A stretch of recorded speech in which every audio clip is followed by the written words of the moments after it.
Assalamualaikum warahmatullahi wabarakatuh. Perkenalkan, nama saya Farinda Eka Putri dengan MBI 12 Perkenalkan, nama saya Wahyudi Utami, NBI 12 Perkenalkan, nama saya Ubaidillah dengan NBI 12122000328. Perkenalkan, nama saya Aditya Maldini, NBI 121220014. Perkenalkan, nama saya Ahmad Hidayah, NBI 361. Di sini saya akan menjelaskan tentang nilai etika dalam bisnis. Yang pertama ada integritas, yaitu menghormati dalam semua tindakan dan juga komunikasi dan kejujuran. Dan yang kedua adalah keadilan, yaitu memperlakukan semua pihak secara adil dan setara tanpa diskriminasi. Untuk yang ketiga adalah tanggung jawab sosial, yaitu kesadaran akan dampak sosial dan lingkungan dari keputusan bisnis. Yang keempat adalah kepatuhan hukum, yaitu mematuhi semua hukum dan peraturan yang berlaku. Dan yang terakhir, yang kelima adalah transparansi, yaitu menyediakan informasi yang jujur dan juga transparan kepada semua pihak terkait. Selanjutnya yaitu sumber nilai etika. Yang pertama ada budaya organisasi. Kepemimpinan dan norma-norma budaya yang diterapkan oleh para pemimpin organisasi dapat sangat mempengaruhi nilai-nilai etika yang dianut oleh semua anggota organisasi.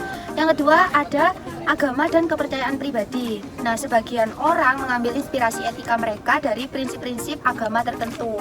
Lalu yang ketiga ada hukum dan peraturan, yaitu mematuhi peraturan hukum merupakan landasan etika yang paling penting. Lalu yang keempat ada filsafat, yang juga menjadi acuan dalam pengambilan keputusan manusia adalah ajaran filsafat.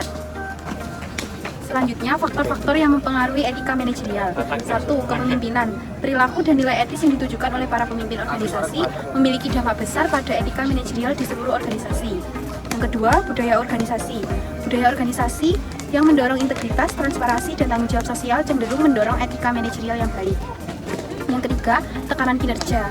Tekanan untuk mencapai target kinerja tinggi atau hasil keuangan dapat menggoda individu atau organisasi untuk mengambil jalan pintas yang tidak etis. Yang keempat, pendidikan dan pelatihan etika. Pelatihan etika yang baik dapat membantu individu memahami dilema etika dan cara menyelesaikannya. Yang kelima, lingkungan industri. Norma etika dalam suatu industri dapat bervariasi. Beberapa industri mungkin lebih rentan terhadap konflik etika daripada yang lain. Selanjutnya, manajemen tidak bermoral. Yang pertama, tingkat terendah dari model manajemen dalam penerapan prinsip-prinsip etika bisnis. Yang kedua, manajemen yang mempunyai tipe manajemen seperti ini umumnya melakukan tidak memperhatikan apa yang dimaksud dengan moralitas, baik dalam organisasi maupun bagaimana menjalankan kegiatan bisnisnya. Yang ketiga, pelaku bisnis yang termasuk tipe ini biasanya memanfaatkan kelemahan dan kelalaian masyarakat untuk kepentingan dan keuntungan pribadi. Lalu yang kelima, kelompok manajemen ini selalu menghindari apa yang disebut etika. Bahkan hukum dianggap sebagai penghambat dalam menjalankan bisnisnya. Yang selanjutnya ada manajemen moral. Hingga tertinggi penerapan nilai-nilai etika atau moralitas dalam bisnis adalah manajemen moral. Yang kedua adalah manajemen moral, nilai-nilai etika dan moralitas ditempatkan pada tingkat standar tertinggi dari semua bentuk perilaku dan kegiatan bisnis. Dan terakhir, manajemen moral selalu melihat dan menggunakan prinsip-prinsip etika seperti keadilan, kebenaran, dan aturan emas sebagai pedoman dalam semua keputusan bisnis yang mereka buat. Sekian pembahasan yang disampaikan oleh kami. Kurang lebihnya mohon maaf. Assalamualaikum warahmatullahi wabarakatuh. Sampai jumpa di pembahasan selanjutnya. Dadah.